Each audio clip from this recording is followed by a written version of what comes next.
Hello, friends, and welcome back to the Bikes or Death podcast. As always, my name is Patrick, and I'm your host. And on today's episode, we are talking with Jesse Turner, who is the custom bike maker and artist behind Slow Southern Steel, based out of Fayetteville, Arkansas. Jesse is less than a year into this new endeavor, and he's already having success with one of his bikes ending up on the podium of Rule of Three just a few weeks ago, and that bike was raced by Andrew Honorma. I was in the Ouachita area of Arkansas riding the Lovett Trail just on a little vacation, and I reached out to Jesse to see if our stars would align and if we could hook up for a podcast. I was lucky enough that he was willing to drive down.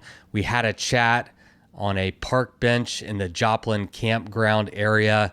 And then after we chatted, Jesse got to go ride on the Lovett Trail, and I headed back home to Texas. For those of you who have wanted to hear me and the Bikes or Death podcast talk more about bikes, this episode is for you.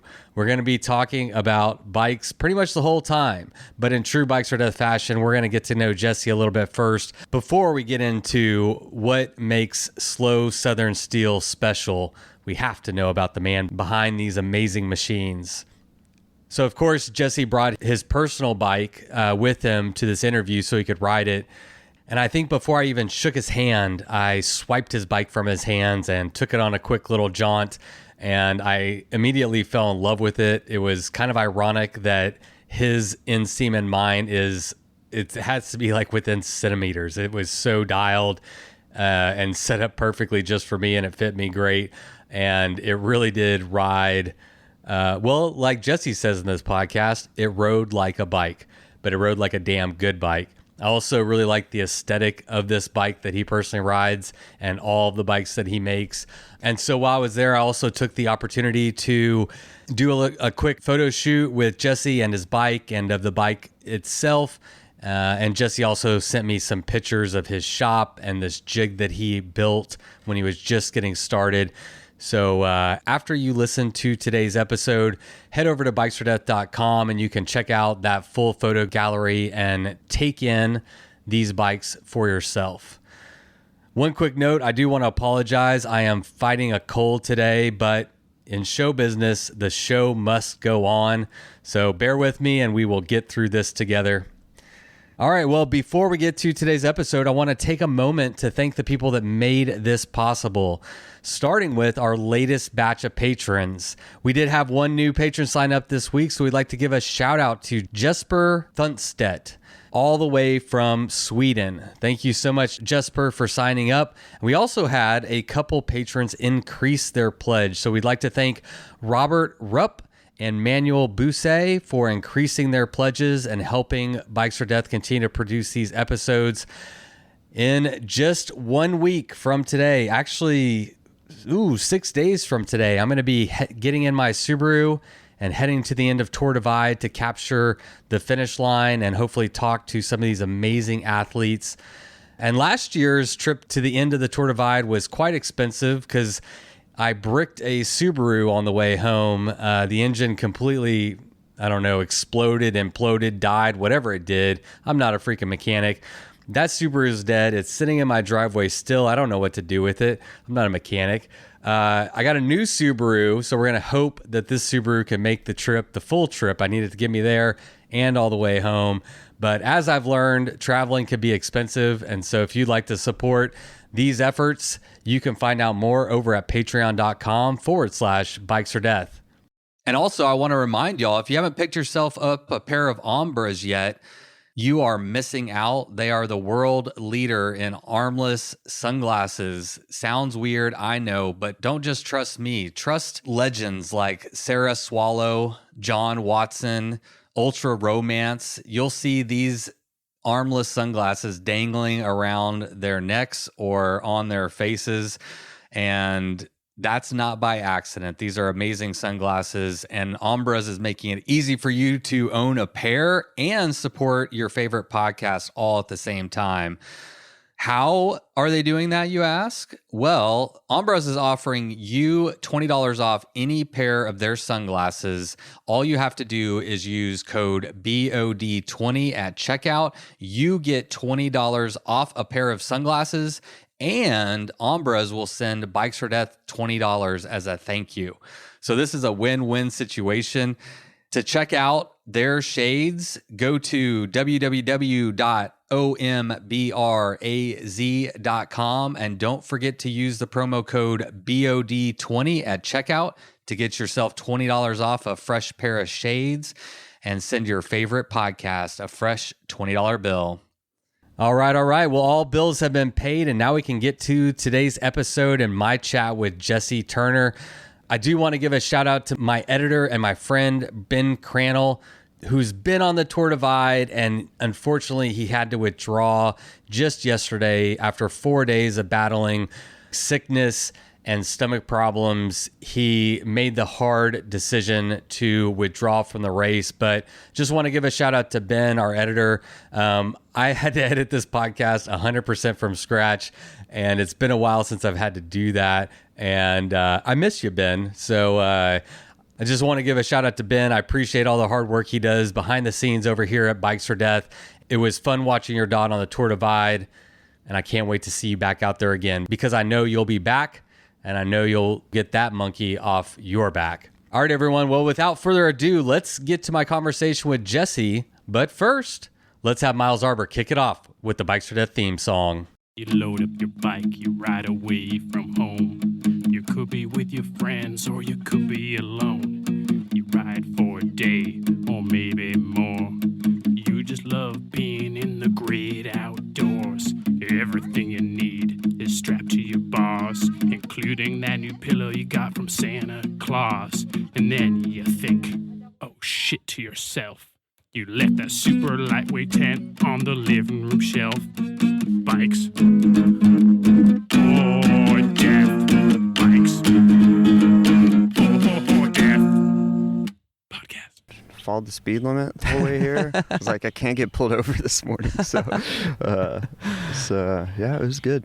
Do you get pulled over a lot? No. Okay. You were like, I really don't want to get pulled over today. Pay attention. Yeah, I was like, I can't have any setbacks this morning. I was like, I left just in the right time. So. Are you a morning person at all? I like the mornings, but I have trouble waking up sometimes. That's for sure. So. Yeah. Well, thanks for making the drive. I appreciate it. Like I said, it's not hard to convince me to come out here. I was like, oh, dude, I'm gonna ride some of the Lovett later. I was like, that's perfect. Have you ridden the Lovett before? No, or I've like briefly been on it on like bikepacking bikes, but I've never really, and obviously I'm not riding the whole thing today. I'm just gonna ride like just a little 10-mile section up here you can do pretty easily. Okay. So it looks like you were riding yesterday some. Yeah, we hit Friday. Yeah. What is today? Say Sunday? Sunday. Yeah. Yeah. So on Friday, our first day here. So Natalie just got a mountain bike for the first time. Perfect. She rides gravel. We've done bike packing, but she has done like pretty much no mountain biking. Yeah. Like, I mean, we're in Texas, so we did this like river trail. Uh-huh. And then she rode like her, with her like 60-something-year-old dad, she rode like 3 miles on like an easy trail in Waco, Texas. And then we took her bike to Costa Rica, but it wasn't like single track. It was just like kind of gnarly double track that we were riding, and so we took a mountain bike. So I brought her to the Lovett for her 4th time to ever ride a mountain bike. Yeah. And the Lovett's gnarly, man. And that's what I hear. So yeah. Have you never ridden it? I've not spent enough time. Like a lot of the stuff I've hit is very much you could hit on a gravel bike, And really? So yeah. But I'm sure there's very gnarly parts I've not seen, Yeah. So yeah, it's definitely gnarly. So we were out there 7.5 hours. Oh wow. Okay. Told her it's gonna be hard, and no, she loves it. It's like she's the kind of person that really enjoys very hard things, and I was like, this is going to be very hard, and you are gonna struggle, and I'm gonna struggle. It's gonna be hard. I mean, I got blood. Went dude, down. look at Oh man. It's just, I got all cut up. Like I got a bruise up here. A bruise right there. Yeah, a fall, and just There's one section before you go ride. There's one section I should show you that I would not recommend riding, and I'd have to show you on a map. But it was a tornado had to have come through there. Because like live trees were just snapped, and it was all over the trail. Okay. And it was towards the end of our ride, and I was having to pick my bike up and then carry it around, find where the trail is again, go back, get Natalie's bike, and do it again. And it was so a lot of this are just like thorns. Yeah, and just stuff. from bushwhacking. I was like, I was in that headspace where I was like, I don't care if I get cut or whatever. I'm like, go. Yeah, get it done. Slows you down quick, just for sure. But we didn't see a single person out there. That's what, like not one single person. Hope, right? Sometimes I like it. Depends. I like that. I'm like that's what I'm stoked about. So. Yeah. I was very happy not to see anybody, but it also like surprised me. It makes me wonder how many people are riding in this Ouachita area now. I know it doesn't. It's crazy how many people from like Northwest Arkansas area where obviously there's so much mountain biking have never been here. Like me, for instance, like I've never ridden the full system or anything, Yeah. I've mostly been down here to ride gravel road stuff. So yeah.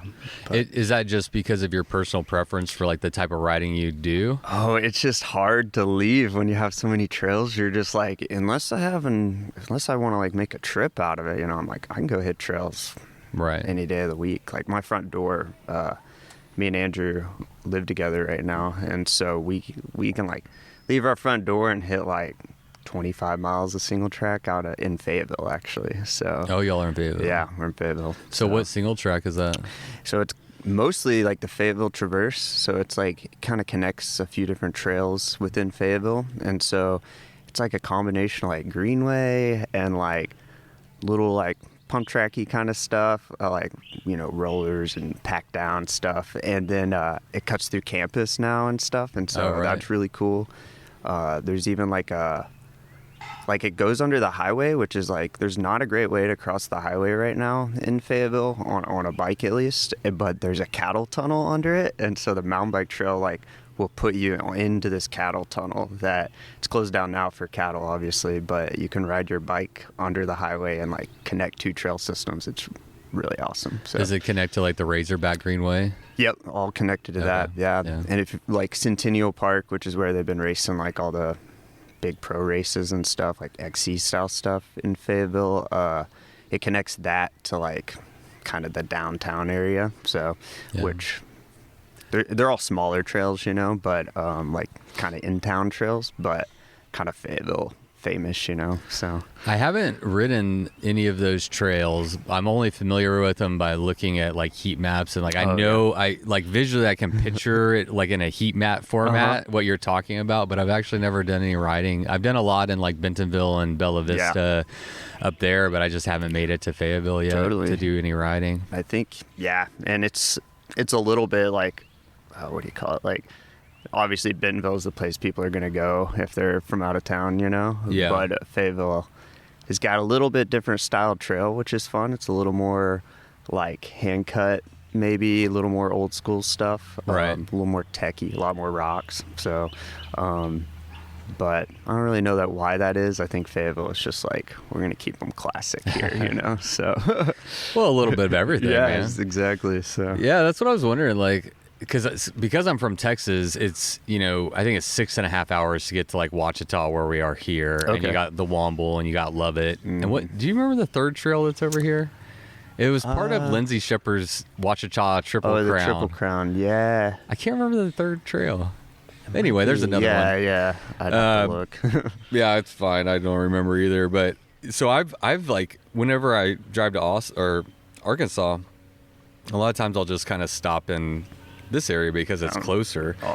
But if you live in Northwest Arkansas, I was thinking about, I'm like, I wonder how many people are like making the trek out here, because you have so many options. I mean, you got Eureka Springs, you got Bella Vista, you got Bentonville, you got Fayetteville. I mean, it's just like, so you got Hobbs. I mean, I'm sure I'm missing like 100 places over there. Easily. Yes, it'd be hard to name them all, but yeah, it's definitely not enough people come out here, I don't think. My impression of like this area a lot of it's shaped from like doing the high country route. And this is definitely the most beautiful section I've seen on the route is like the Ouachitas. And I remember like Crystal Springs, which is not far from here. Yeah, it's like 7 miles. Oh I think. man, like where the high country goes through there was just like a highlight of when I rode it, you know? Yeah. So it's just like, mind you, like you'll be like riding down just a random gravel road, like climb, like classic Arkansas, just covered in green, you know, like not a lot of sunshine, and then all of a sudden it'll like open up to like campgrounds and like, you know, creek on the side and like just like little bluffs and stuff. It just like it's been a few years since I did it, but it blew my mind when I rode through there. I was like, holy crap, like this is in Arkansas, like this looks from like a movie kind of thing, you know? So yeah, that's someone. I want to quote the right person. Oh yeah, it was Eric House. I asked him, it was Doom, it's a different route, Right. but I mean, we're talking about the beauty of Arkansas, and Lindsay Shepard said something similar. It's like very hard, but the beauty makes it easier. You know, it's like when you factor in how beautiful it is and how like stimulated you are from a visual perspective, and you just get view after view after view. It's hard, but it's also like there's a big payoff for it. Totally. And I think like, especially in the summer, you don't see near as much until you get to a high spot. And then all of a sudden you're like, I can see through all the trees or like above all the trees now. And you're like, oh, I didn't realize I was like up here already, Yeah. you know? Have you been to Hickory Nut Vista?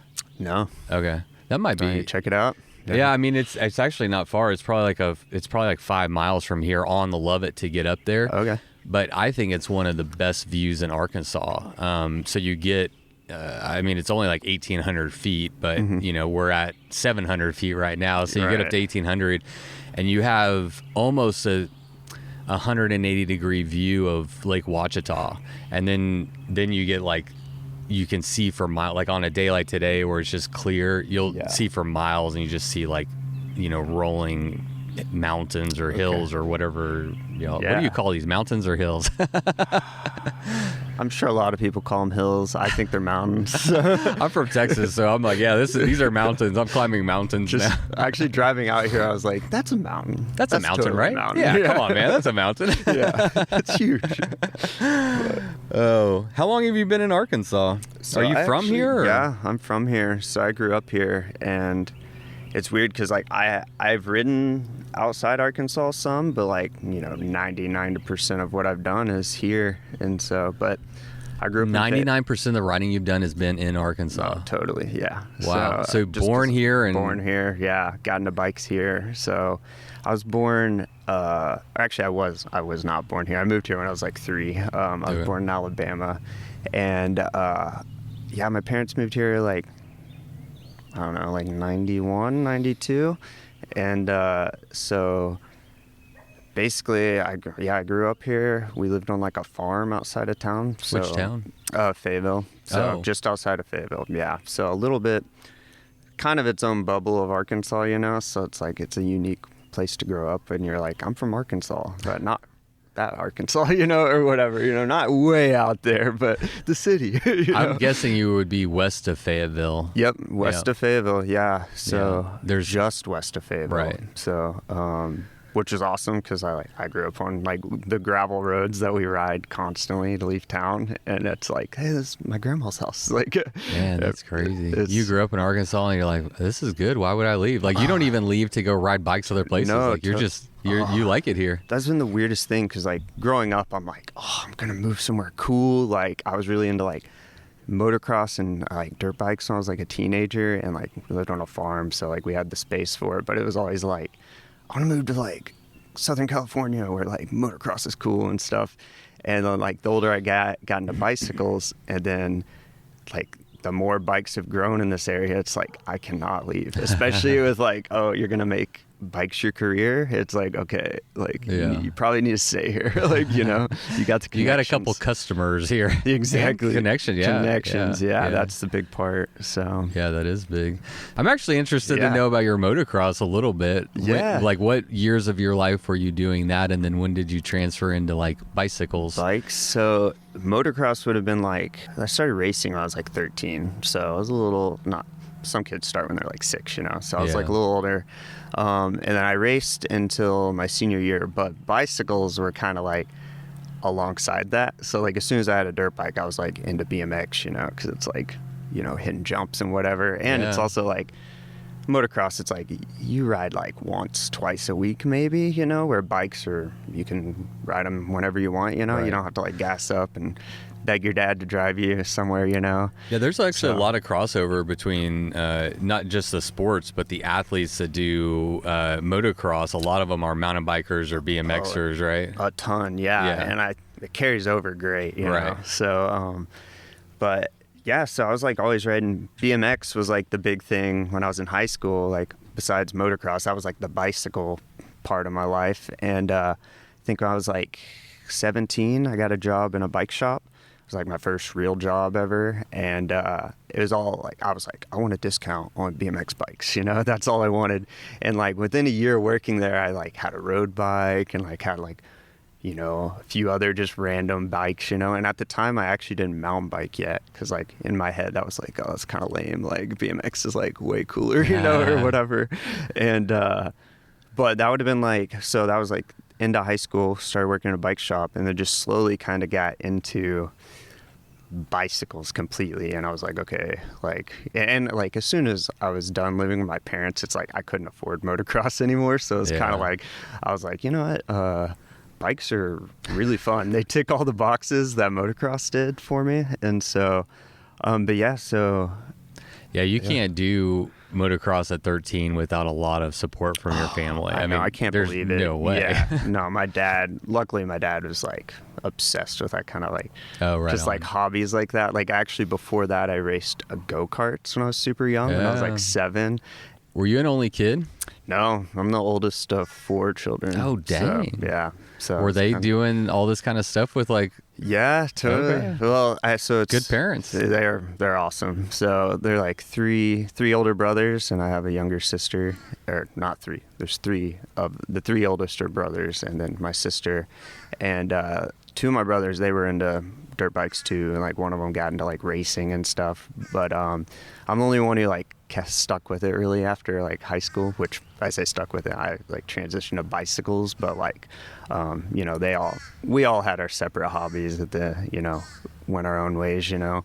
But yeah, awesome family. Like my parents definitely, they saw I loved bicycles and like just 2 wheels in general. So they definitely did all they could to make sure I could like, you know, ride as much as I wanted basically and stuff. Yeah. So, Well, growing up in the country, I mean, I was like, it's like a playground for kids if that's what you're into, man. totally. It was just like, oh, yes, you can have a dirt bike if you leave me alone and go ride this disappear for a few hours, you know. So Andrew is your new roommate. Yep. So you had a house and he moved in with you? No. Or you all got a house together? We got a house together last summer. That's awesome. Or the end of last summer, he sold his cabin that he was living in. That's sad. It is sad, but Did he just want to be closer to? I think he missed the friend group, you know, like it was yeah. just so far to drive for him. And we have like through obviously like the Ozark gravel cyclists, like that's kind of our whole like friend group at this point, which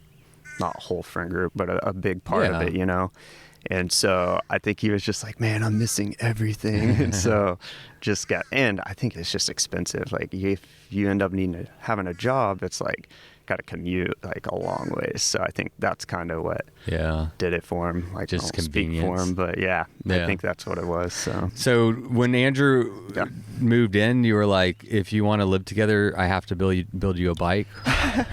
No, I mean honestly, we were friends. So he's actually, so we just a backstory on how we met a little bit. He lived in Arkansas like when we were in college. We both went to school in Fayetteville, and he like moved around through his 20s, did a bunch of stuff, and then when COVID hit, he moved back to Arkansas. And at the time, he didn't even have a gravel bike yet. So I think he may have talked about this when he was on here, but no gravel bike. So he just happened to be in town, and that was like the like winter before the first year of the high country. So like the winter 2018, I think, was when we kind of started talking a little bit.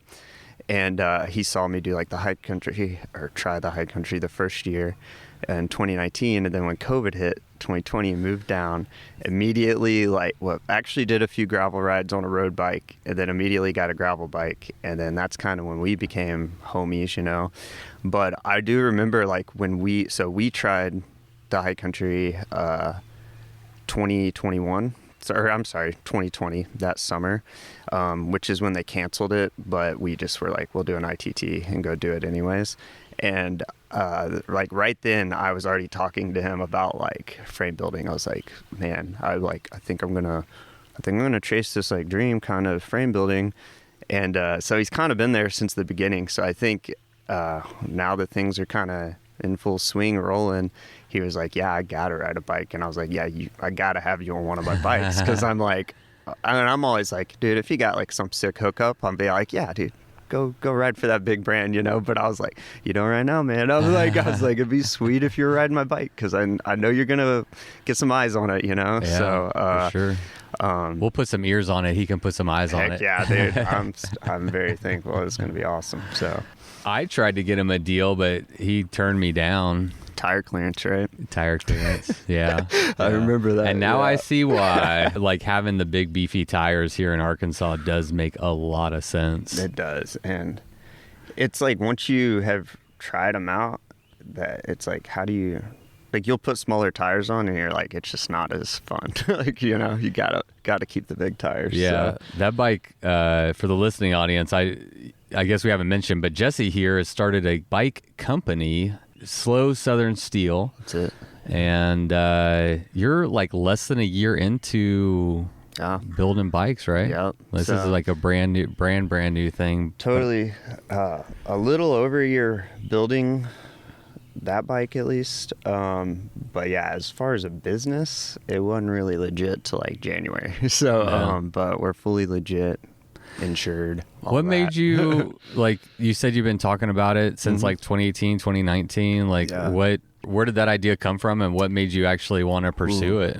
So I've always been like I love bikes and like I love riding them, but like half of the fun to me is working on them and like tinkering on them, and like that's what I love. Like bike packing specifically, it's like there's so much gear to like dial in and like customize and specialize, and so I really like the tech side of stuff. So like I was always working in bike shops as a bike mechanic, and I mean, ridden thousands of bikes, you know, stared at thousands of bikes, worked on them, seen all the ways that they aren't great, you know, sometimes, in the ways where they are. And honestly, so I have an art background, so I went to like art school, sculpture.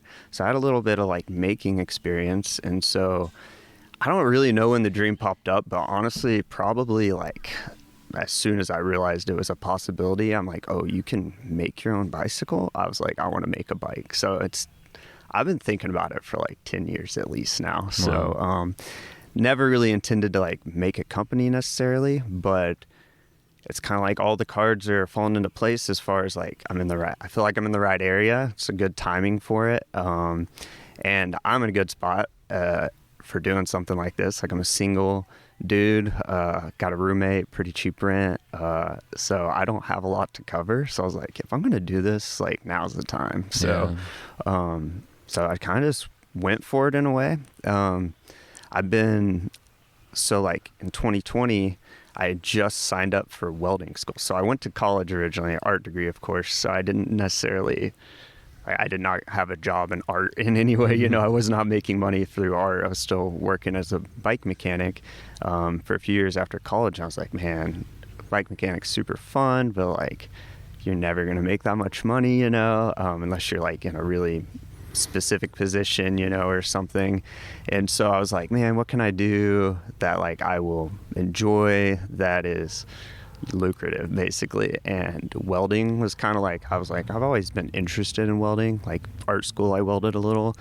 And so I was just like kind of doing research, and I realized that the tech school was like actually super affordable, and it was like a 9-month program. And so like I think it may have been like during my high country ride, the second time with Andrew, where I was like, especially after I pulled out. So I rode like the first 600 miles with him and like dropped out, and he ended up finishing it. But after that first like 600 miles, I was like, well, this is all my life. Like, this is what I've been thinking about the last like 12 months of my life, you know, and that's kind of like that chapter's closed. And so I was like, you know what? I think I'm going to go to welding school, like just apply. Like, I knew it was like I could afford it kind of thing. And so went to welding school, and then quickly realized I was like, okay, I can probably make a bike now that I know how to weld. And so it all kind of fell into place. That's really interesting. quick there. So like building a bike wasn't even on your radar when you got into welding school? I mean, selfishly, I wanted to, but Okay. I didn't know how like possible it would be. Right. Like, there's so many tools involved, and like just different. I mean, the knowledge, like even being in bikes for a long time gave me like a leg up, but like there's so much like we don't think about a lot of times that like you just have to start thinking about. Like it's like Andrew's mountain bike. It was like the first time I had built like a mountain bike with a suspension fork, and all of a sudden I'm like, wait, I got to make sure there's like clearance for the fork crown so it doesn't like hit your down tube when you turn it all the way, like turn it fully 90. I was like, oh man, that's like something I've never thought of before, you know? Me neither. And so yeah, it's just like I buy them and they just work. Exactly. That's what you want, right? Yeah. And so I'm used to that. I want to pay you so I don't have to worry about that, exactly. But I love being a nerd about bikes. So it's awesome. It's been awesome. Like, I've been super happy the last couple of years learning to like weld, make frames, and also it's super exciting to like see people go accomplish things on bikes you've made. Like, I mean, we're kind of in the beginning stages, but I'm getting enough people on them finally that I'm like seeing them pop up. Like Andrew, he just won Rule of 3. Rule of 3 on it, and it was like we finished that frame like Wednesday. I know. And he erased it that weekend, and I was like, that's an awesome feeling. I was like, because the whole time I'm like, please, like I'm like waiting for Andrew at the finish line. I was like, please nothing break, nothing break. I'm like, make it to the finish line, you know?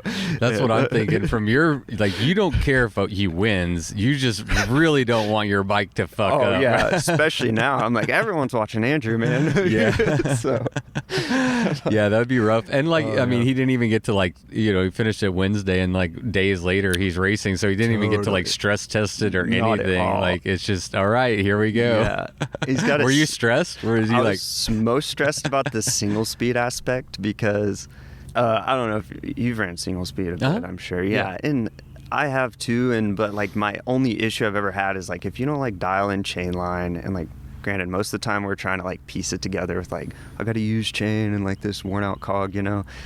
Sometimes it's hard to keep the chain on single speeds, especially like mountain bikes. I feel like they're just flexing a ton, and so. And that's obviously me riding like Surleys and stuff like that. You know, in the past I've had that experience, so I was really nervous about the single speed like being perfectly dialed, and we're kind of using like a setup that goes on your XD driver that'll like turn it into a single speed. Yeah. And so I was like, some parts I hadn't used, and I was like, wouldn't normally be nervous, but I was like, yeah, he's about to race this, so I'm like, I really hope it stays on. So Was Andrew nervous? Do you know? I don't think he was that nervous. No? Like, he seemed pretty confident. Yeah. He had ridden it like a few days before, and he was like, feels awesome. So This is great. So, yeah. So what are some of the things that you didn't ever, like, you were talking about, like, there's so much stuff I even never like thought of before, like starting to build bikes. Like, what are some of the things that surprised you along the way? Or I think almost everyone would say this who like chases a passion or whatever, but it's like the business side obviously is where it's way more work than you expect. You're like, oh, okay, I mastered building a frame finally, like fabrication, but now it's like, how do I efficiently do this with a design and, you know, the fabrication? You got to get it painted, and you got to get parts, or, you know, make sure everything fits, all this. Like, how do I make that more efficient and like so I can make money on it, right? And so that's probably been the biggest surprise.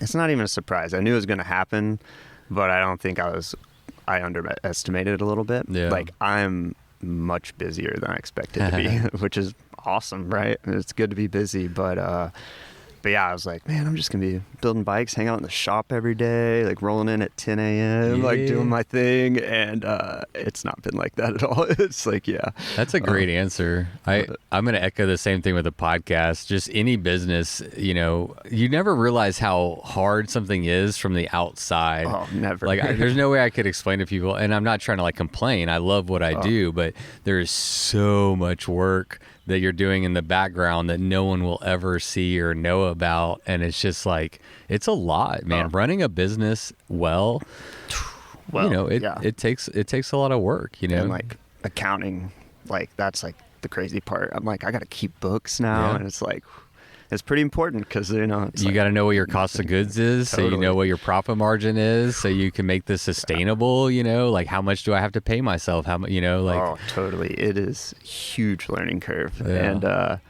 actually, so I'm not fully building bikes, but I am fully self-employed at this point. So I still do some like other welding jobs and stuff here and there to like supplement. Boring stuff like, you know, handrails, gates, whatever people need. But it is quickly turning into only bikes, though. I'm getting a little wait list going, so that's been awesome. So a little one. So dude, that is awesome. I mean, you've only been doing it for less than a year. I was curious, like, how many bikes have you completed for customers at this point? 7 for customers. Yeah. So I'm pretty. A lot of builders would be like, oh, you need a minimum 20 frames to sell them or whatever. I've heard that. There's like a big podcast out there that's just for bike builders. I don't know if you've ever heard of it. I've heard of it. I've never listened to it. Yeah, and it's really good podcast, and most of it are pretty, you know, experienced builders, but that's like what they all say. And I'm like, how do you afford to build that many bikes for free before you sell them? I'm like, that's insane. Like, so they're saying build 20 at one time? I mean, I don't know if I've just heard a lot of like people be like, oh, you need to be this many frames in before you ever think about selling. And I'm kind of like, I get the idea behind it, but like, you know, I went to welding school. I'm pretty confident in my skill set. So I'm like, and you know, everyone in the beginning, you know, there was like an asterisk. I was like, hey, I think this is dialed, but like if something goes wrong, like let me fix it. Don't just like write me off, please. Like let me try to fix it for you, you know? Yeah. But luckily nothing has gone wrong. So everything's been solid so far. And I'm not taking any like crazy risks necessarily with like the fabrication I do. So it's kind of expected. Other people are like, yeah, of course nothing went wrong. I'm like, I know, but in my head, I'm like, anything could go wrong, right? So how do you learn how to, I mean, so you went to welding school to get, you know, which just kind of coalesced into giving you the opportunity to actually build bikes, but like, where did you learn the techniques and the tools that you need and the geometries and like how did you learn and acquire all that knowledge? I want to say self-taught. That's not really true, because that really means it was all internet resources essentially. And not all. We have a few builders around, so like I definitely talked to a few guys before anytime I had like a specific question. And like honestly, like the whole frame building community on like Instagram is super helpful. So like I've messaged tons of other builders, you know, when I've had questions, and that was kind of before it was a business yet. It was just me building my own bike. Yeah, figuring it out. But really, yeah, there's a lot on the internet, surprisingly. But there's just a million different ways to build a bike. And so kind of finding the right answers is hard sometimes, like for specific things. But yeah, self-taught. There's like this old frame building book I had. It's like teaches you how to build like lugged frames and stuff, which I don't do any lugs. I do all like TIG welded, so no brazing or anything. But let's break that down for people. Yeah. Like, what is lug welding and what is brazing? Let's get a little nerdy. You don't have to get all the way, but a little nerdy, sure. Well, like, so brazing would be like essentially it's like the idea like soldering, where you're melting. You have steel tubes and you're melting like bronze into like basically to glue them together essentially. Yeah. And so like lugs are basically pipe fittings, and you'll like sweat a filler rod or a filler metal, like melt it and basically sweat it through, it's like called capillary action, and basically it'll like suck that molten metal in between the tube and the lug, and so that's what like holds it tight there. Where TIG welding, the difference is like you're actually melting the two pieces together. Yeah. So the steel is like becoming, I don't know if that makes sense fully, but the steel is melting and like mixing and becoming one, basically. Yeah, you glue it together. You glue it together, yeah. A really strong glue. Yeah. Metal glue. And like lugs, that's what you'll see on traditional bikes, and they're really cool. They look sweet. I've never built anything with lugs yet, but lugs seem to limit you a lot on like modern designs. Like you're not going to be able to like necessarily get the angles you want out of everything unless you make them yourself, which is just right. So there's like standard lugs that like there's all kinds of lugs that you can just buy. Exactly. Right. Yeah. And so, but if you're TIG welding, is that right? Yeah. TIG welding. Mm-hmm. You've got your frame stand. What do you call the thing that you put it in? The jig. The jig. So, yeah, you got your jig. See, Yep. I know what I'm talking about. The jig. You got to get jiggy with it. But then you can, so that gives you the freedom and the flexibility to have any angle that you want. Yeah, it's like a ball of clay. Like you can just turn it into whatever you want at that point, where you're not limited. So like, outside of, hey, I want to build a bike company. I want to build bikes, man. Right. That would be cool. That'd be cool. But like, what do you think that you want to do with Slow Southern Steel that is missing in the market, or do you have your own like unique spin on it? Totally. I don't know. I think there's probably multiple people trying to do what I'm doing in a sense, but really for me, I want to offer. And this is kind of all steel bikes. I feel like you're for someone who needs something very specific, which like obviously brands catch up on that pretty quick, like big brands, and will start making what people want, like extra tire clearance, specific amounts, all that. And so I'd say right now I really am trying to cater to kind of the bike packing crowd, and that's probably what I know the most about. And so it's hard to say because it's like none of it's really that necessary when it comes down to it. But like, I think I'm trying to make bikes that will not compromise like a great ride just to carry a bunch of weight, So that's kind of been my goal so far. Is like, how do I like make a bike for bike packing that handles like a sports car still? Like that's my theory behind a lot of this right now. And only steel.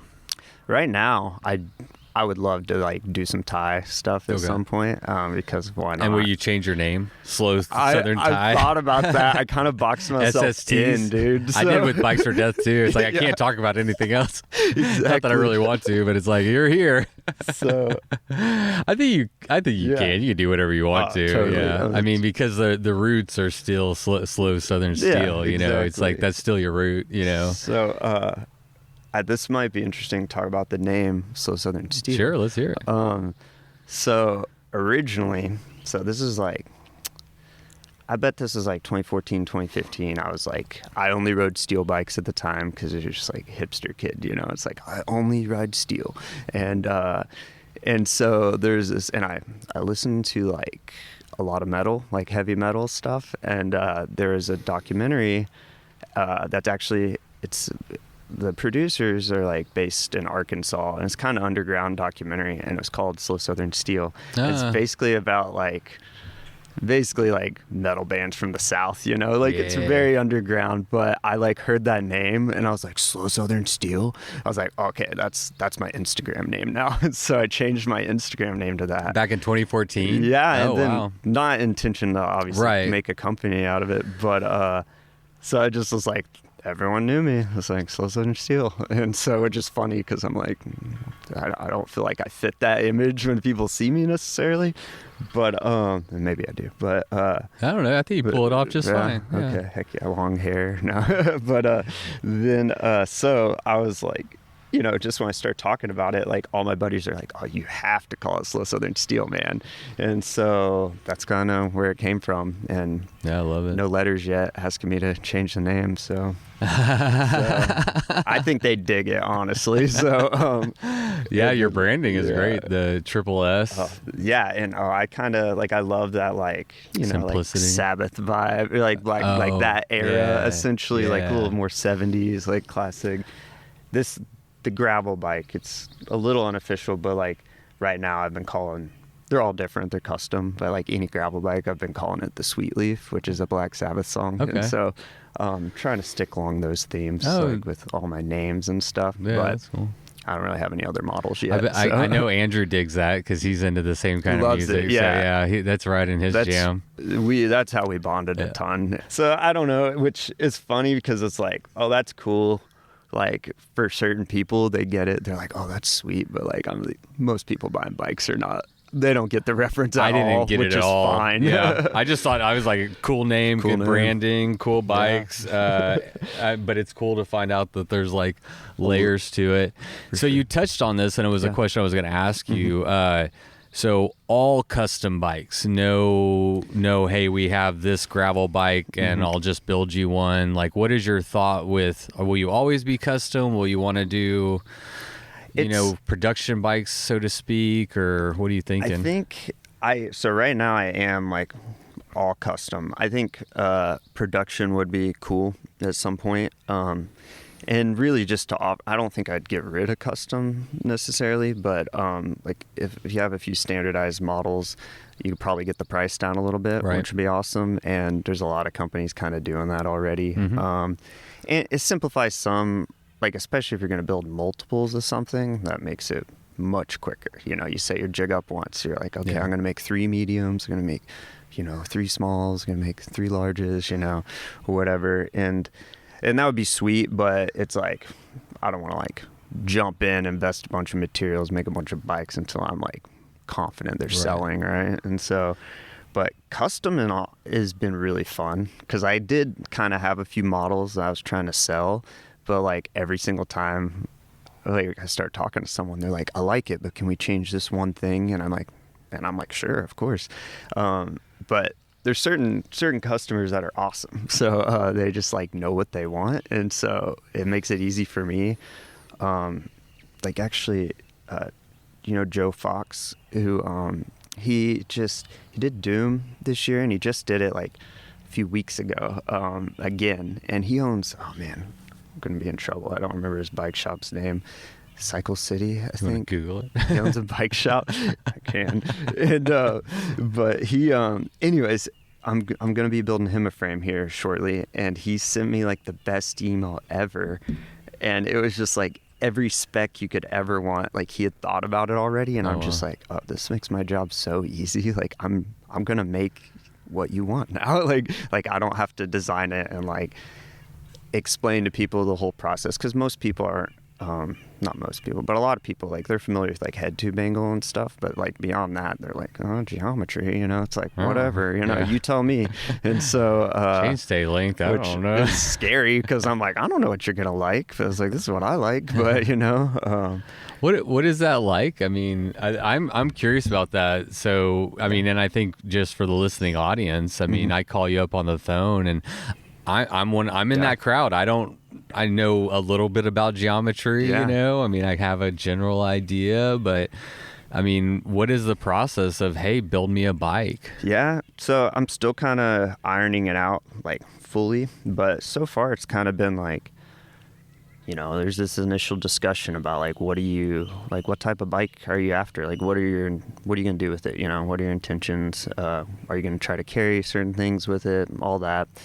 And then from there, it really is pulling from like just my experience and history and bikes. And so like Andrew, for instance, like he kind of described, he's like, man, I want like, he never called it a hardtail, but like I knew that's what he wanted. Like when he started talking, he's like, I want a bike packing specific bike that's flat bar. And, he's like, I want ability to run single speed and fit this size tire. And like after all said and done, it's like, okay, so you really just want a hardtail. You probably don't understand. You probably don't realize that, but you really just want a hardtail, but specific for what you're wanting to do, you know? And so his bike ended up really similar to like, honestly, just like a lot of XC bikes out there as far as geometry goes, but like obviously it's steel, it's got all the sliding dropouts, it's got mounts for everything, and then obviously it's custom fit to them, so that's the other thing. But yeah, process wise, I'm kind of figuring that out, but really it starts with like, all right,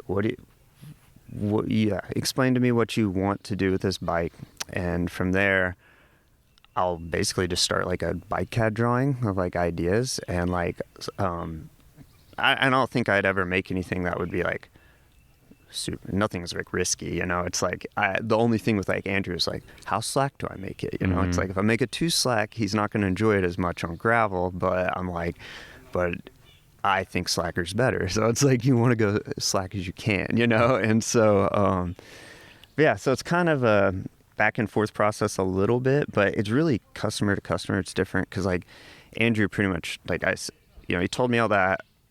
I made like a drawing and showed him it, and he instantly was like, let's do it. It was like no back and forth after that, which is awesome. So what will you build for, like, will you build anything somebody comes to you and like, hey, build me a road bike? I used to be like, man, I'm not going to build any recumbents. I'm not going to build any fat bikes. I'll build anything else. But honestly, the more I'm into it, I'm like, it sounds like a challenge. That sounds cool. Yeah, let's do it. And it really is exciting to be like that one person where someone's like, I need this custom and no one else will do it for me. And I would be like, I'll do it for you. Like, that would be sweet to kind of, which that hasn't quite happened yet, but like. But just the idea that you're open to that. Yeah. Oh, I mean, because I think the appeal of custom is that it's somebody who wants to go through that process. Like, they want a custom bike. Totally. For whatever reason that might be. They might want extra mounts. They might want the drop out the right way. Like, whatever it is, it's like you want that bike built for you the way that you want it, and that's the appeal. And having somebody you can go to that'll like listen to you and walk you through that process and be like, this is what you asked for, here you go. So what is it, tell me, like, this is your first bike right here we're looking at. This is the first one you've ever built. It's a gravel bike with 2.2 mezcals? Yes, sir. By the way, I just rode this bike right when he got here, and it is a beautiful feeling. Like, it just feels so good. I just want to ride that bike all day long. Heck yeah. Apparently Jesse and I are like the exact same height, or at least our inseam, because I got on it and it fit me perfectly. I'm like, okay, this is mine now. No, I sat it up for you, actually. Appreciate that. I'll take that home. Yeah. Cha-ching. You just made a sale. But what's it like to like, I can't even imagine all the time, the money you invested, all the research you've done, and you buy all the materials. And how long did it take you to build that bike? This first one took it's hard to say. The bike itself took me like a month, but like I built a jig too. And so like the jig took me like 3 months. And what's funny is I built like my first 3 frames on it and was like, this isn't going to work anymore, and like bought one. So that's cool though. Yeah, I still have it. It's like in the corner of my shop. Oh, dude, you can't get rid of that. I started with that one. Like, that's like your first dollar bill, man. You got to, totally. That's way better than your first dollar bill. But so yeah, what was it like to ride it for the first time? Like, were you nervous? Were you excited? I was really nervous. It was mostly like in my head I had built up like, if you put this head tube angle with this rake or something with the fork, this fork, it's going to instantly feel terrible, And like, I literally got on it, and I say this every time I like ride a bike I just finished building, because it's really nerve-wracking till you get parts on it. You're like, everything fits, it rolls straight, But every time I'm like, it feels like a bike. Like, that's the first thing I think of. I was like, and that's good to me. I'm like, hey, it feels like a bike. That's what I want. And so you don't want it to feel weird. Exactly. And but I remember, like at the time I built it in my dad's, like, he's got like it's a shop, but it's kind of a shed. It's a shed shop. I saw a picture on Instagram. Yeah, it's nice. The farm shop. Yeah. And So the first thing I did was they have a sweet gnarly gravel driveway, like rode straight down that. That was the first thing I went down, and I was like, it worked. I was like, this is great. But it is a weird feeling, like it still hasn't quite hit me. I've been riding it a year. Like I'll think about it. Like sometimes I'm like, I built this. Like I'm riding a bike I built. Yeah, you kind of forget, and then you remember again. You're like, oh shit. I was like, man, it feels great. I was like, it feels like it's bought in the store. I was like, and then you build your ego up a little bit when you're out there. But have you built yourself any other bikes, or have you just been like you built this one and then it's just been like customer bikes? Unfortunately, no. I just ordered tubing for my next bike. Okay. So what's it going to be? It's going to be basically a copy of Andrew's bike, but my size. And that is purely because this is like he's the first person I built a bike for that I haven't, because every other frame has been pretty much been this or a variation of this. And so that was like the first one where I'm like, this is pretty unknown. Like, I don't know what he's experiencing out there at all. So I'm like, and like, obviously I rode it around, but it's just a little small for me. So I didn't have a full experience on it. But yeah, so I'm going to build myself like a hardtail, and I'm probably going to set it up a little different than his. I'll have gears on it. Like I'm not a single speeder. And then I'll probably have mine a little more cross country oriented and for mountain biking. So yeah.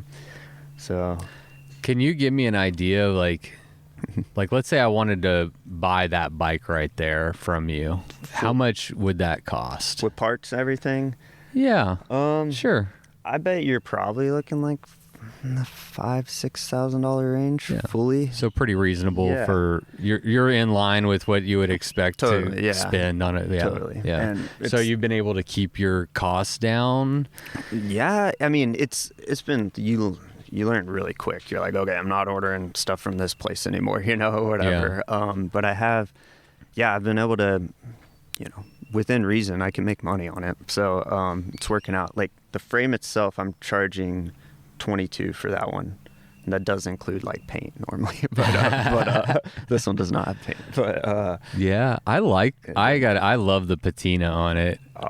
I do too. I think it's pretty metal. I'm like, I love it. Yeah. So. Speaking of metal, like this is another question I wanted to ask you is like how your art influences your design. The one thing that really stands out to me is on your chain stay, right where your chain ring is. It seems like that's on all your bikes, it looks like. Yeah. How would you describe that? Well, it's like a chain stay yoke, and which is just the only purpose of that really is to get enough clearance with road cranks and big tires, you know. And there's kind of that pitch point with the chain ring and the tire there. But the like whole drillium thing, which is what they classically call that, where they just back in the day they just drill holes and everything to make it lighter, and then like I think even like in some car culture and like drag racing they call them like speed holes. And so really that was just something I thought looked cool, and I was just like, when I built this one I was like staring at this like giant chunk of flat metal. I was like, man, it looks really boring. Like, we gotta do something here. And so I was like bouncing around, like, do I like put my logo on there or something? And it ended up just like drilled a bunch of holes, and I was like, man, it's like kind of classy. Like reminds me of like an old road bike. And really it was just for me. I didn't know if anyone else would be stoked on it, and then instantly everyone's like, I want that. And I was like, heck yeah. I love it. I want a bike, just one of your bikes, just so I can have the holes. Oh, heck yeah, dude. They're sweet.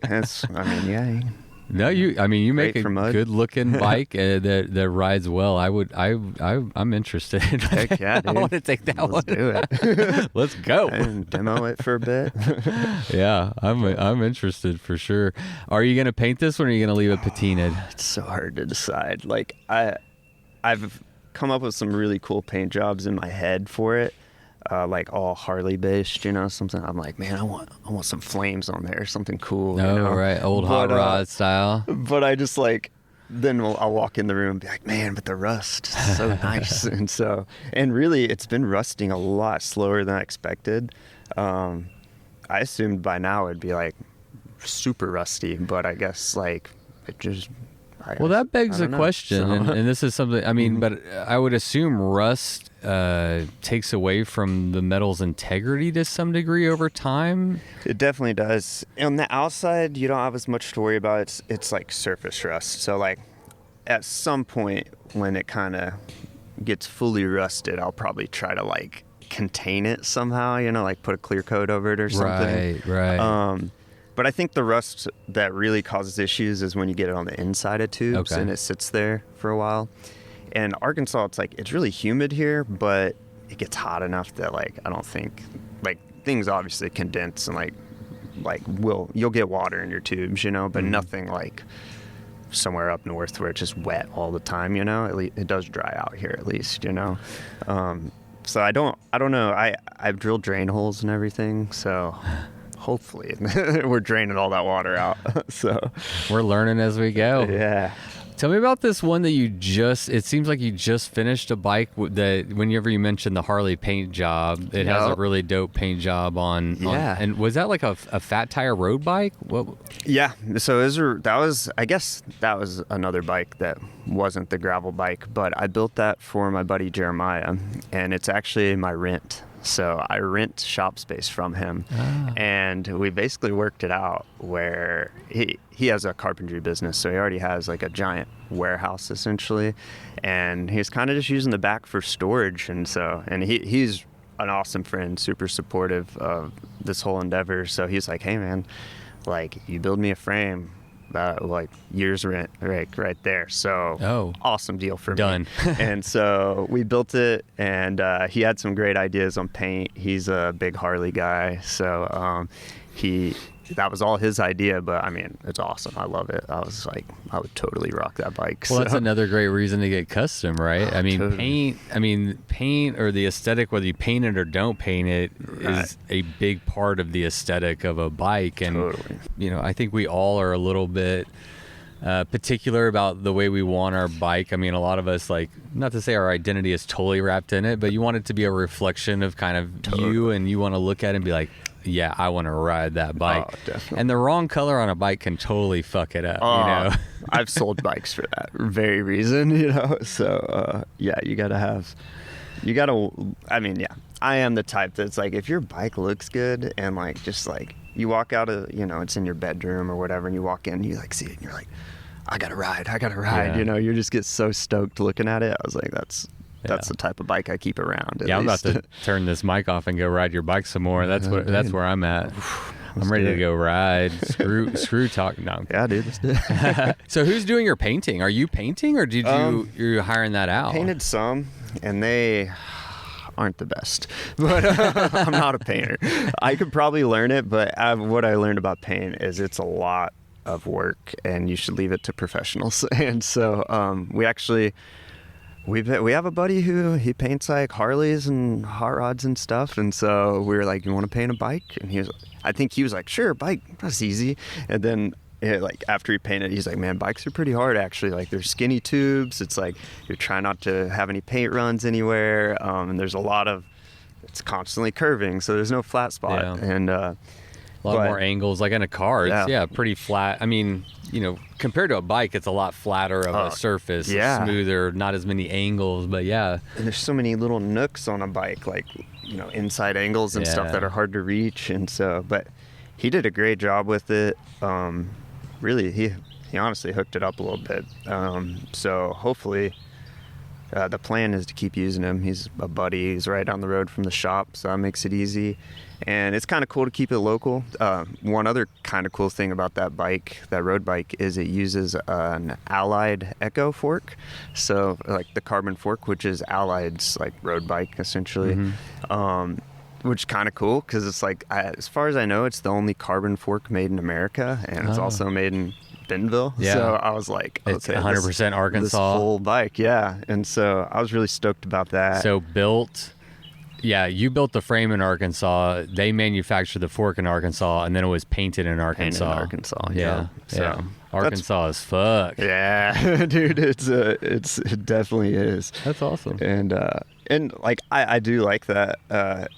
And not so much I'm like, oh, Arkansas. It's just like it's cool to keep it local. I think. I mean, it's super convenient for me. You know, I'm like, I don't have to ship this anywhere. I was like, this is awesome. So I think that's something as consumers that we're very interested in is, you know, supporting local people. And like, you know, for me talking to you, I would rather, like, sure, salsa's great and Sturley's great, but I'm more interested in like talking to the guy that just started a bike company. Heck yeah. You know, I consider myself small potatoes, and I've always liked, I mean, my first episode ever was with rock guys, you know, and you know, they're smaller. I think they're just growing and growing and growing, but like. You sold a bag because of that to me, actually. Oh, I did? Yeah, no. Yeah, I bought one. So, Good. But that's what I like, right? Is like, we like, you know, we like to help people that are doing cool things. You're like, I want my money to go to that guy. Totally. Like Jesse gets my money, you know, not some big CEO or something, you know? That's exactly, so actually, you probably know this. I listen to your podcast like first 5 episodes. I found your podcast. So I've been listening to it for a while. Usually when I'm like fabricating and stuff. But where's it going with that? Supporting the little guy, raw guys. Yeah, so raw guy, Greg, right? Greg. Okay. So I listened to that, and it was like perfect timing where I needed a frame bag. And I had a Specialized Sequoia at the time, so it was like I wanted to fill the full triangle. And right after that episode, I was like, oh, that's where I'm getting the bag now. Like, that makes total sense. And it was cool to be like, I mean, I know the owner doesn't know who I am, but I kind of feel like I know him a little bit because I listened to him for an hour, you know, on his podcast. So that's what I love that, man. And like Greg's another guy who's trying to run a company in a really sustainable way, like using local manufacturing. And like, I know he's intentionally brought, and it's taken a lot of time and money, but bringing his own manufacturing to America and producing his own stuff. And it's hard to do, and hard. The people that do it, we should support them. Totally.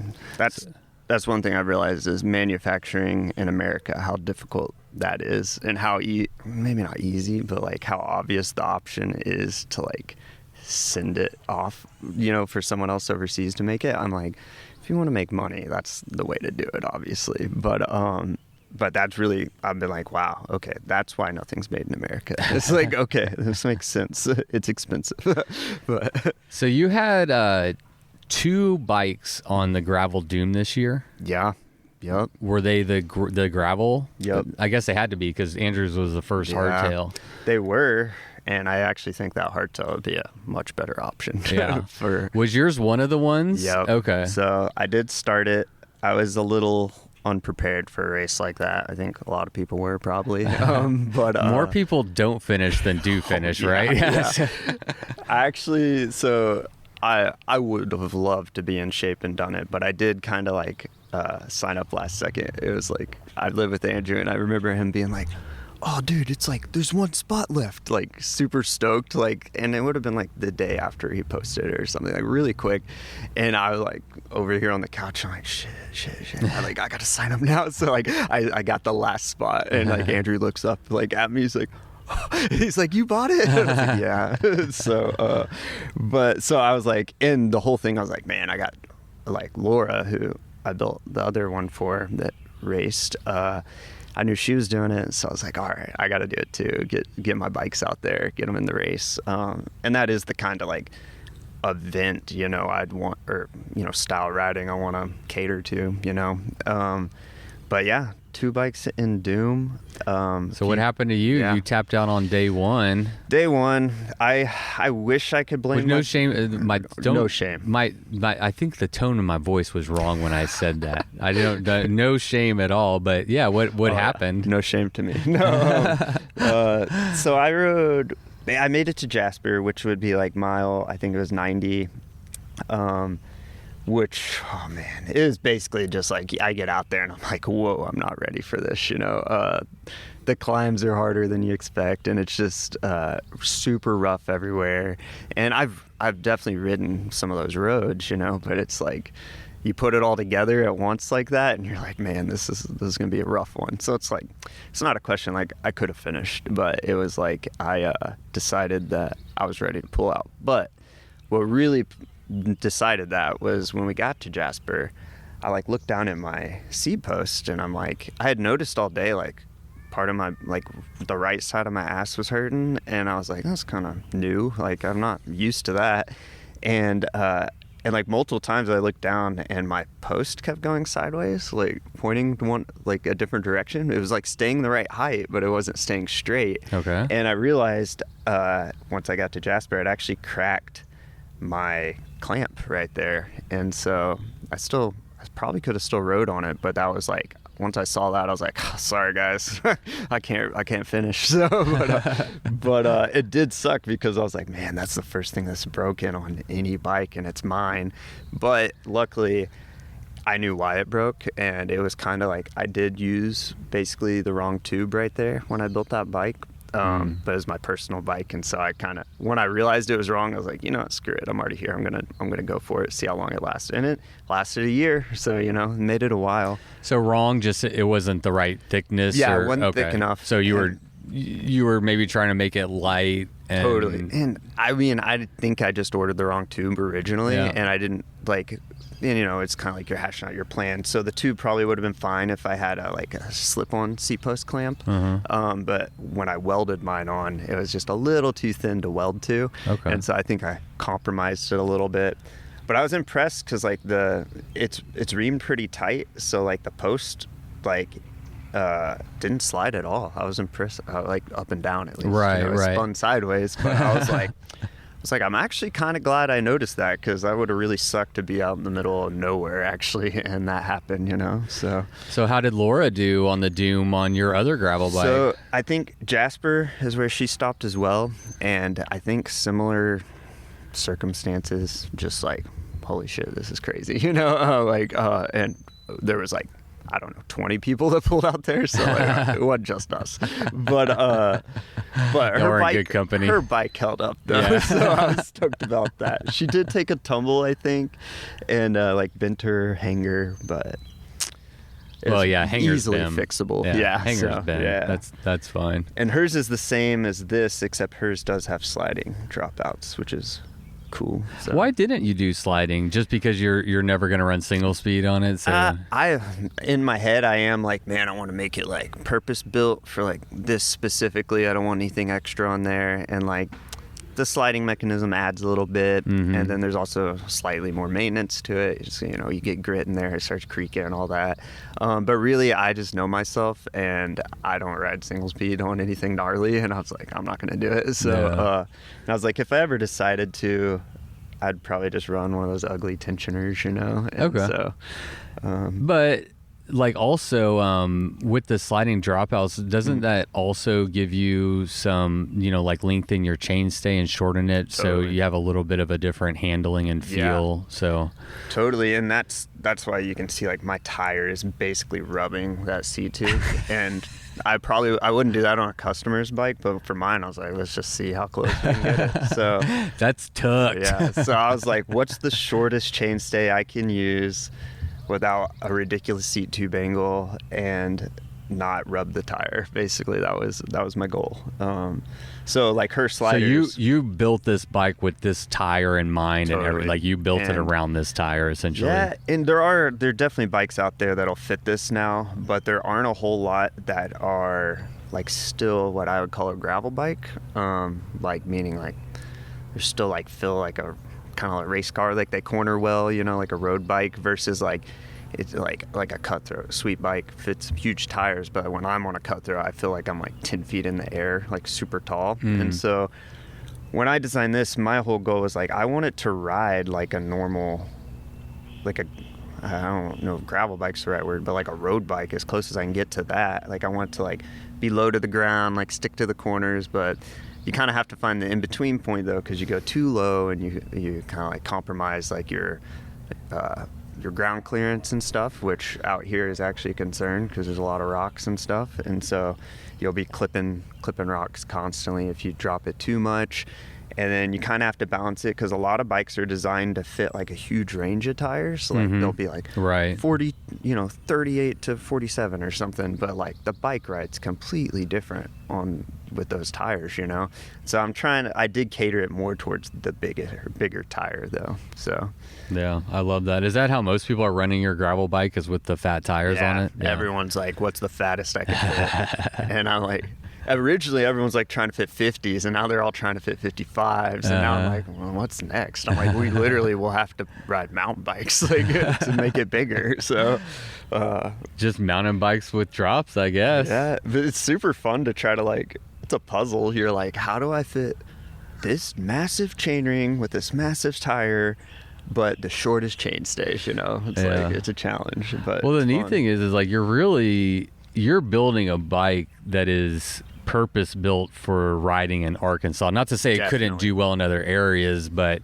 I mean, the reason why you're running a 2.2 is because Arkansas is rocky and gnarly and rooty, and it just makes more sense. Yeah. I mean, because like you see gravel bikes nowadays with like a suspension fork on the front, and I'm like, I don't know, whatever, do whatever you want to do. Right. But I'd rather do what you did, keep a carbon fork on the front and give yourself some more squish in the tire and get your suspension that way. Totally. I think that's the move. And obviously I ride almost exclusively in Arkansas, so that definitely was like all my R&D has been here, for sure. And so, yeah, descending gnarly descents, that was what I had in mind when I was building it. I was like, I love descending, and so who doesn't, right?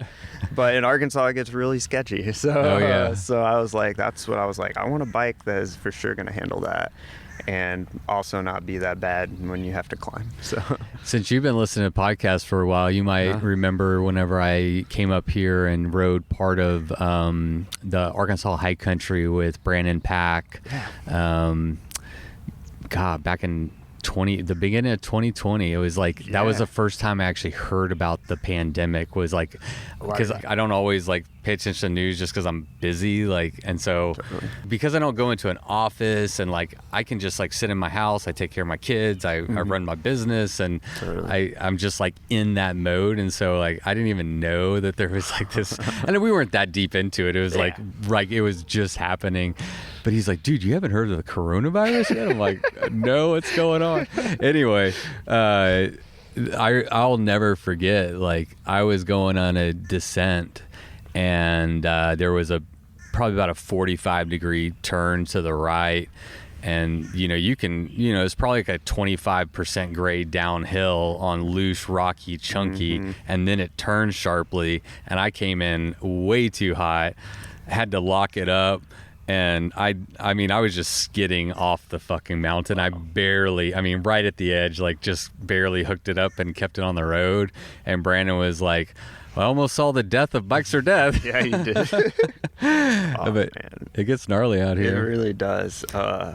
We've been talking, like, obviously Andrew, the Ozark gravel cyclist, that's, we have a board now, so I'm on the board. But he's, we're always like scheming like content and stuff. And have you ever watched like the Descent Disciples on YouTube? I'm forgetting the guy's name, but he's like in California, and like basically it's usually on road bikes or gravel bikes. But he just like they like rip some descents, and he like will follow some like one of his buddies or a pro that's like super fast, and he'll just like follow him with like a GoPro and like film it, and it's like super high energy, like super exciting to watch. Do they do road? A lot of road. I think I have seen some of these on the road where it's like these crazy, it's like the, Tour de France style stuff where they're doing like 60 miles an hour and just tucking, and it's insane. Safa Brian, that's his name. Okay. The YouTube channel. But anyways, we've been talking recently, and Andrew just bought a GoPro, so we want to do some out here, like kind of start a little series of just like, let's just go find all the gnarliest descents, and like we'll drive to them, and then we'll just rip down them and film it. And I was like super excited. Yeah, that's gonna be fun. I'll definitely check that out. I just bought a drone. I bought a drone and then crashed a drone like immediately and broke my drone immediately. So I have this $1,000. It's the DJI Mini Pro 3. It's like the new cool one. It's so fucking badass because you can there's a tracker on it. So like you pull up your screen and all you do is touch, like I can touch me in the screen and then say follow me, and then it'll just fucking follow you. So you could like just set that and it'll follow you down a fucking mountain.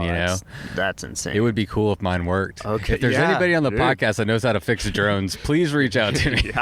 That sounds awesome. Yeah, I always wonder about drones because I feel like I've seen some drone footage like of mountain bikers, and it's always like, an Austrails ad or something, but they'll like follow them through trees, and I'm like, how does the drone not hit a tree? It has sensors that like picks it up, so it's not perfect, but it's pretty, like if it's a bunch of trees and you're going too fast, it can get confused and stuff, but I mean, I don't really ride a lot of single track. I'm going to be more on like gravel roads, and it's going to be a little bit more open, and it works really well in that type of environment. But yeah, it's cool because it's like, it's keeping on you the whole time, but it'll like raise up, and then there's a tree, so it'll like go down, and it might like go to the side a little bit, but it's always kind of just like finding its own path, and then it just creates this like epic footage video. is awesome. Yeah. I got 3 GoPros too, but we were actually talking about, I like filming content. Like I like to film. Actually, you were in art. My thing was like I wanted to make movies. Like that was my thing. And I actually, in my early 20s, owned a video production company. I did some like skate videos. I did some BMX videos. I did a Flatland. This guy was an X Games gold winner champion guy, and like this was back in the day where like you had VHS tapes, and so like I provided all the content for his like demo, his like the VHS tape that you buy, so I used to do like all that stuff, and I love it, but video is just so time consuming. Tons of time. I just don't have the time, and it's not what's fueling Bikes for Death, essentially. Like I could do it just to like put some cool content out there just for fun on Instagram, but it's not really like benefiting my overall objectives. And so anyway, when I have more time, I'd like to, because I have 3 GoPros, I got this drone, I got my professional camera, like I've got all the equipment to like really like produce some cool stuff, but just a lot of work. That seems like an insane amount of work.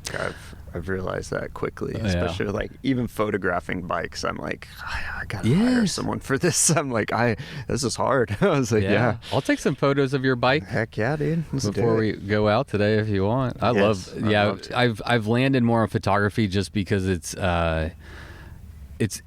is fun to capture something very well. Like if you can capture a image, like instead of telling a story with a movie, like if you can tell a story with a image, and not to say I'm perfect at it, but I like the idea and the art of being able to like capture something, very well in a image. But yeah, I'm with you. Like we were talking about at the beginning with like starting a company or anything, you just think, I guess, whenever I looked at good photography, I'm like, they were probably just hiking along and saw a cool shot and snapped it. And I realized like, no, that's not it. They're tracking like the moon phase or the sun phase. And they're like, where is the lighting and where do I need to be to get this angle and the lighting's right. I mean, there's so much that goes into it. I was like Panorama, the company that I'm working for now.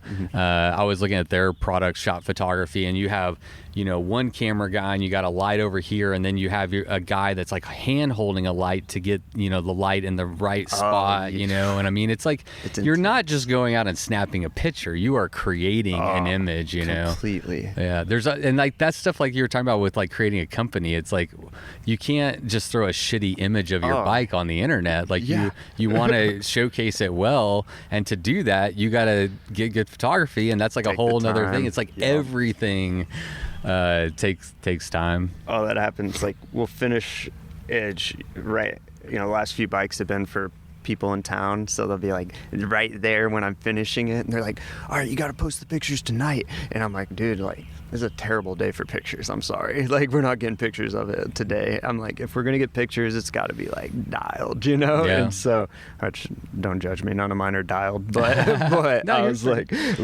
well, yours still have like you do have a good aesthetic, but you are like the grunge punk metal, like underground, it's just me in my garage doing it. So like you don't, I think the expectation of you having a perfectly polished, professional is maybe like, it would probably be like a little off brand, but you do want to, still capture your bikes well. And I think you've done it. That. Yeah. No, you're doing a good job. I've been following you from the very beginning of what you've been doing. And you've been doing a great job. I love the branding. I think it's super rad that you're building bikes and pursuing your dream. And I'm in the camp, like, I think the world would be a better place if everybody was following their passion, if like you just got to do, like, I'm doing what I love, I'm now Bikes for Death full time. And it's like, I got goosebumps just saying that, like, I pinch me, like, this is what I do, know. But like, hopefully my passion for it, goes out in the universe and other people like, yeah, man. And like, you're doing something that you love and you're pouring your passion and your heart into it. And there's an intangible there, and I don't know exactly what it is, but I like it. I think it matters, Yeah, that's probably the only way I'd do it. I'm like, I realized pretty quick, I'm like, I like working. I don't mind working at all, but I realized I don't like bosses. I don't like having a boss. And it comes down to, like, I'm totally down to put in the time, but it has to be something like I believe in, like a passion for me. And so I wish more people would do it. And I mean, it's not just people's fault. I mean, it is kind of our society and the structure that's out there. And we have a system that just pumps out workforce people. And so it's not like, I'm not like throwing shade about people. I think there's some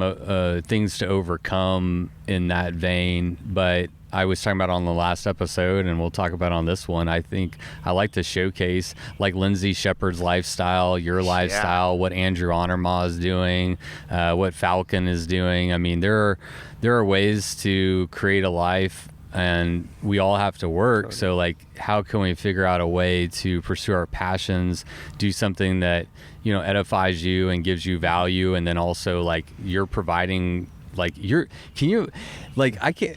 I think about like the ripples of the podcast, right? Like, I have no idea how far those ripples will go. Like, one person hears an episode, and then like maybe their kid one day, or their friend, or you just never know. But I mean, think about your bikes. Like, do you ever think about like all the crazy places your bikes will go and the adventures people will go on? Definitely. Like, especially while I was building Andrews, I was just like, man, this bike is going to go some places. This bike is going to see some crazy shit, like, for sure. And I think about that. It's like, I'm excited for the future, because I'm like, I know they're probably going to go really crazy places. I'm like, I want to see some like Atlas Mountain Race, like 25. Let's get them out there. So it'll happen, man. Yeah. So what is next for you? I mean, you're less than a year in, but where are you at right now, and how are you hoping to grow it and make it sustainable? Like, do you have kind of a path forward? A little bit, yeah. Right now, it's it's a little bit of like, I'm in the trial phase for sure. I'm like, okay, does this even make sense? Like, obviously you do as much like running numbers as you can before you get going, but like, done all that, and surprisingly, I'm doing pretty good right now. As far as like, I'm being busy.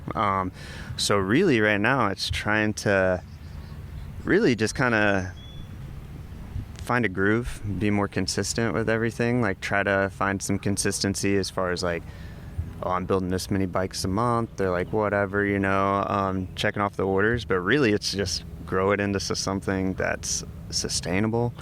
That hopefully I can keep doing for a while, because so there's always backup plans. But so you're building bikes. Mm-hmm. You're happy with them. Your customers are happy with them, and so what about from like, you got your painter, you got your manufacturers. Like, do you have a good like a system in place for like, sourcing all your materials and on the paint and all that, like, or is that still part of like what you're trying to like dial in? I'm still dialing it in for sure, but it's kind of coming together pretty quick, like pretty easily. Okay. Not easily, but like, there's a lot of stressing about that for a while, and I'm like, because like at first I was like, man, I got the numbers all fit, and then all of a sudden it's like, damn, paint's expensive. So it's all like, how am I gonna do this? But no, right now it's actually, things are falling into place pretty quick, and like, I am in a sick position. Like I said, like I have my rent covered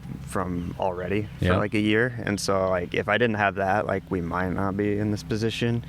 So really it's just, trying to see how far I can, I want it to last forever, you know, but I'm like, I'm not going to like starve, obviously. Like if I got to get a job, I'll get a job. Yeah.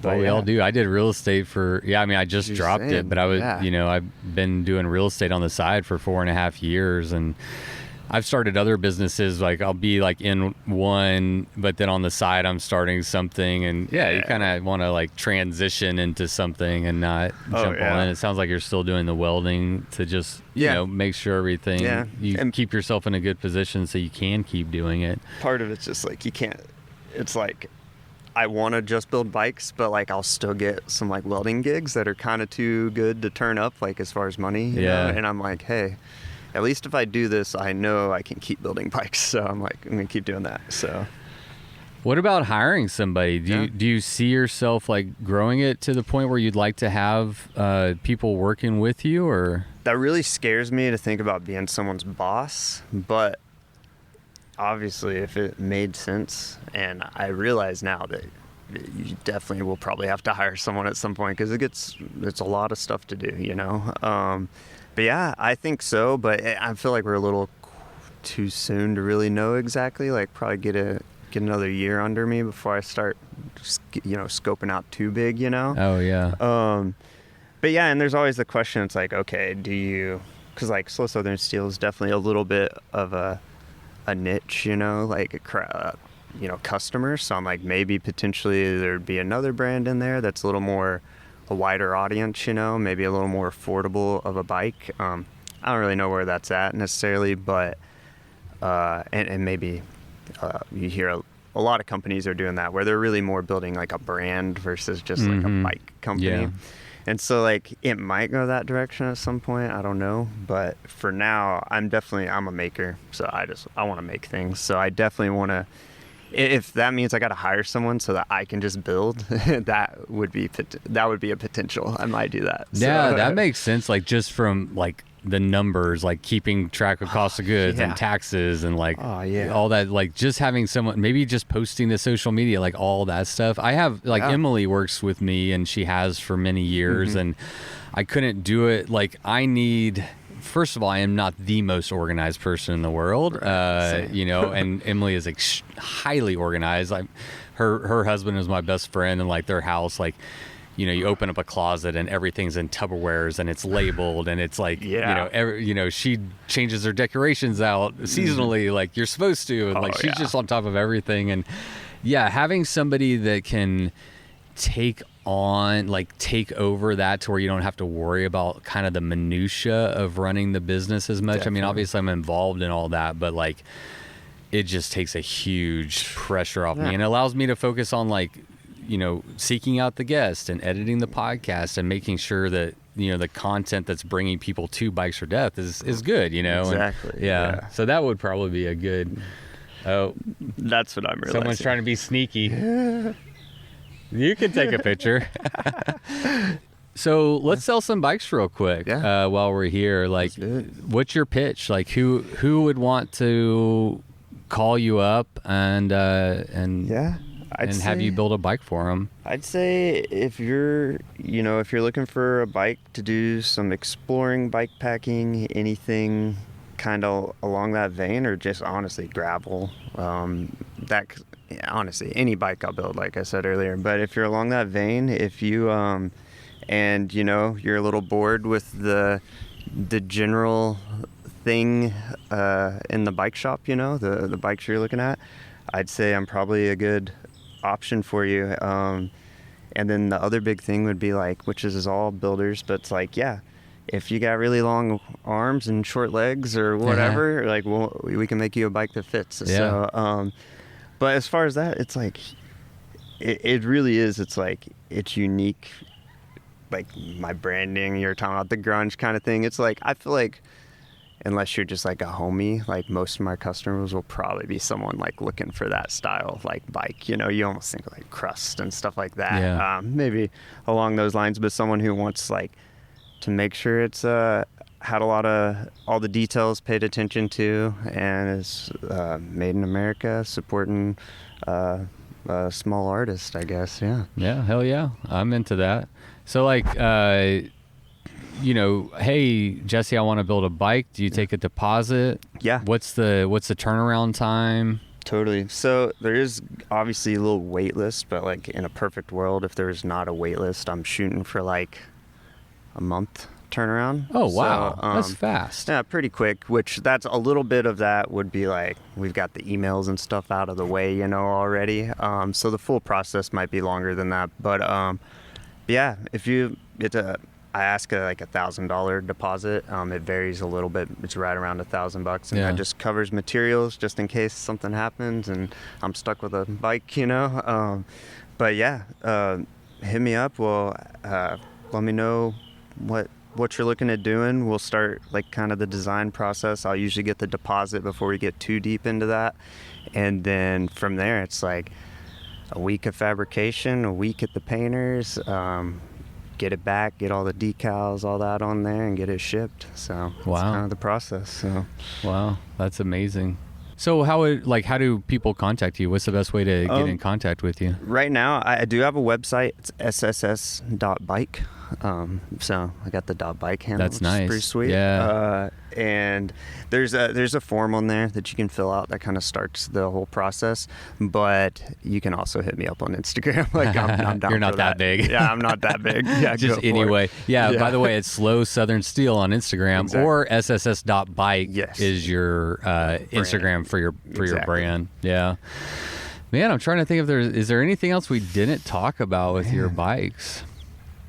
Like, that's another question I wanted to ask you. So, you know, you're going to build someone a frame, but you can also like fully built bike, you know, wheels, fork, stems, like everything. Like you sell completes. Is there any limitations to what you can build from a component standpoint? Not really. I got that counts rolling now. I prefer not to put parts on bikes just because it is a huge ordeal to get bikes and stuff, and I don't have a bike shop necessarily. I have a fabrication shop. Yeah. So far I've actually been trying to send people to a local bike shop in town. So I would probably encourage that for most people, but if they want me to do it, I can do it. I can get parts on there.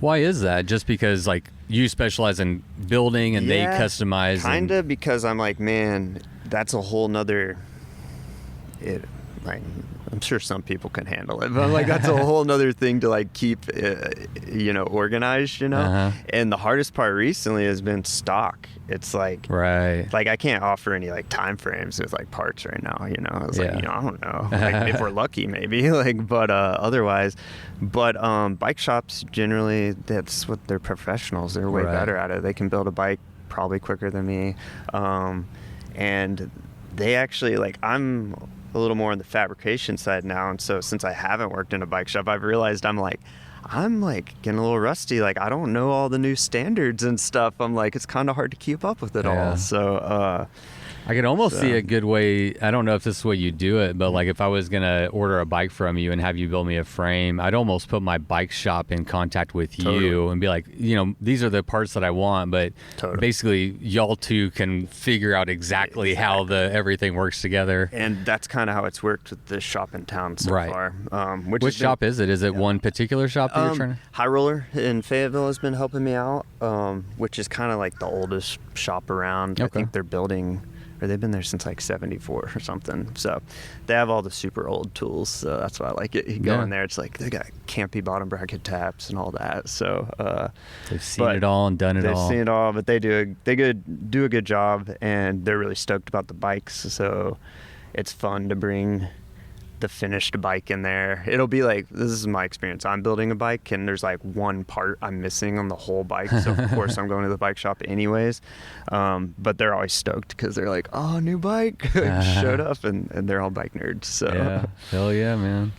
Well, I love it, man. I'm stoked for you. It's nice to see another person in the bike industry following their passion and bringing their own like spin and flair and your own passion to bikes. And like I said, that bike rides like a dream. Dude, that's awesome to hear. So it's great feedback. So. Yeah, and I mean, the aesthetic is just beautiful. Yeah, so good job, man. I wish nothing but success for you, and hopefully we sold some bikes today on the podcast. You might have sold me. I don't know. Dude, We'll have to chat, see if Panorama will let me ride another. No, they will. That was actually one of the cool things about them is I didn't even bring it up. They told me, they were like, you don't have to only ride our bike. Like, and that's like, I want to ride their bike, but there's a lot of cool bikes that, it's like, and so it'd be sad to ride one bike. To be limited to one bike. And that's the kind of company I want to work for, is like, I want to ride your bike because I want to ride your bike, and I will ride your bike. But, if I talk to Jesse and he wants to build me a custom gravel bike with monster tires on there, and Panorama doesn't sell one, I mean, maybe I have to do that. Dude, we'll put some stickers on it. Panorama. Throw some Bikes or Death. No, I want a Bikes or Death model. Okay, there we go. Yeah, if we do something, like that's been my dream, right? Like I've always, I don't want to start a bike company, but it's like I want my own Air Jordan shoe. Totally. I like want my own Bikes or Death model at some point in. Totally. In that this would be super cool. Yeah, that's always been. Like I only had a couple, like one I wanted to interview Lael Wilcox. That was like episode 10. Check. Yeah. Okay, fine. Easy. In Fayetteville. Yeah. That's awesome. But the other one, I was like, man, one day it'd just be cool if like I had a Bikes or Death model out there. Oh, that'd be so sick. Hell yeah, dude. One day, we'll see. There we go. We'll see. All right, man. Well, it's been a pleasure. Yeah, same. Did we miss anything? Not that I can think of. I forgot what we talked about already. So. Mostly about bikes. Yeah, bikes. That's what I do all day. So every day. So, yeah. Well, it's awesome, man. All right, everybody, we'll hit up Jesse over at Slow Southern Steel and or sss.bike and hit him up, man. Yeah. And get in line right behind me. Yeah, come on. Let's do it. All right, buddy. All right. Good talking with you, man. Yeah, man. You too. All right, everyone. Thank you for tuning into today's episode, and a special shout out to Jesse for making the drive all the way to come and see me, to have a chat, and to share all about his new business endeavor. I wish him nothing but the best. And if you're interested in having a chat with Jesse, even if you would just want to learn more about his process and what he can offer, don't be shy to hit him up. Again, you can find him over at sss.bike. That is a website address. You can also find him at sss.bike on Instagram. And of course, you can find him at Slow Southern Steel on Instagram as well. Now, shifting gears just a little bit, I want to make a note about Panorama, not to hijack Slow Southern Steel and what they're doing, but like we talked about on the podcast, there's lots of options, lots of bikes, and lots of different butts. And it's up to you to figure out what bike fits your butt. And I just want to put a call out that if you work for a bike shop and you're interested in working with a bike company that is climate neutral certified, that is building bikes in a sustainable manner and literally leading the way in our industry, I would really like for you to consider bringing in Panorama Bikes to your shop. Their tagline is backcountry bicycles, and everything that they do is built with the backcountry adventurer in mind, or the cyclist that just wants to go and see more. If you're interested in learning more about this great company and how we can work together, shoot me a message over at bikes@bikesordeath.com, and let's get the conversation started. Well, again, I am excited because next week I'm heading out to the end of the Tour Divide. It's a huge year this year. Currently, we have 3 racers that are beating the men's record that was set by Mike Hall. And we have Lael, who is beating her own women's record that she established. And I hope to be at the finish line to talk to as many of them as possible. And if you'd like to help support those efforts, you can find out more over at patreon.com/bikesordeath. That's all for this week. Until next time, you know what to do. Go ride your damn bike. It was the middle of the night. You grabbed your knife and you held it tight. The sounds of beasts kept you awake. The sounds they made kept you afraid. In the morning, you packed your bike. Memories forgotten from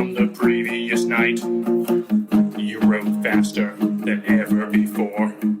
Was it your imagination or merely folklore? Fear turned into strength as you pushed further. Every pedal stroke stronger and firmer. Your bike feels weightless, your legs aren't tired.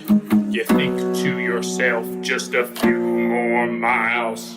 Bikes or death. Bikes